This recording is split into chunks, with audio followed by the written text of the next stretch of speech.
থাইল্যান্ডের প্রধানমন্ত্রী শ্রেথা থাভিসিনের আমন্ত্রণে দ্বিপক্ষীয় সফরে আজ ব্যাংকক যাচ্ছেন প্রধানমন্ত্রী শেখ হাসিনা। 6 দিনের এই সফরে জাতিসংঘের এশিয়া প্রশান্ত মহাসাগরীয় অঞ্চলের অর্থনৈতিক ও সামাজিক কমিশনের ৮০তম অধিবেশনে যোগ দেবেন তিনি। সফরে বেশ কয়েকটি চুক্তি ও স্বাক্ষরের কথা রয়েছে। আরও জানাচ্ছেন সৌমিত্র মজুমদার। দেশ স্বাধীনের 1 বছরের মাথায় বাংলাদেশের সাথে কূটনৈতিক সম্পর্ক স্থাপন করে থাইল্যান্ড, কিন্তু দীর্ঘ এই 52 বছরেও থাইল্যান্ডে বাংলাদেশের সরকার প্রধানের কোনো সফর হয়নি।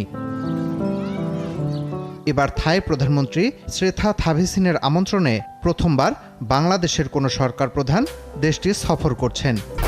1, 2, 3 ঢাকায় জমি জিতে নিন 100% ক্যাশব্যাক সহ 20 কোটি টাকার পুরস্কার। সেখানে প্রধানমন্ত্রী শেখ হাসিনাকে বিমানবন্দরে লাল গালিচা সংবর্ধনা দেবে থাই সরকার। পরদিন 25 এপ্রিল প্রধানমন্ত্রী যোগ দেবেন জাতিসংঘের এশিয়া প্রশান্ত মহাসাগরীয় অঞ্চলের অর্থনৈতিক ও সামাজিক কমিশন UNESCAF-এর ৮০তম অধিবেশনে। সেখানে বক্তৃতা করবেন প্রধানমন্ত্রী। একই দিন প্রধানমন্ত্রীর বেশ কয়েকটি সৌজন্য সাক্ষাতের কর্মসূচিও রয়েছে। ২৬ এপ্রিল ব্যাংককের গভর্নমেন্ট হাউসে থাই প্রধানমন্ত্রী শ্রেথা থাভিসিনের সাথে শীর্ষ বৈঠকে যোগ দেবেন প্রধানমন্ত্রী শেখ হাসিনা। বৈঠকে দুই দেশের মধ্যে জ্বালানি ও পর্যটন সহযোগিতা, শুল্ক সংক্রান্ত সমঝোতা স্মারক, সরকারি পাসপোর্টধারীদের ভিসা অব্যাহতি চুক্তি ও মুক্ত বাণিজ্য সংক্রান্ত সম্মতিতে সই হওয়ার কথা রয়েছে।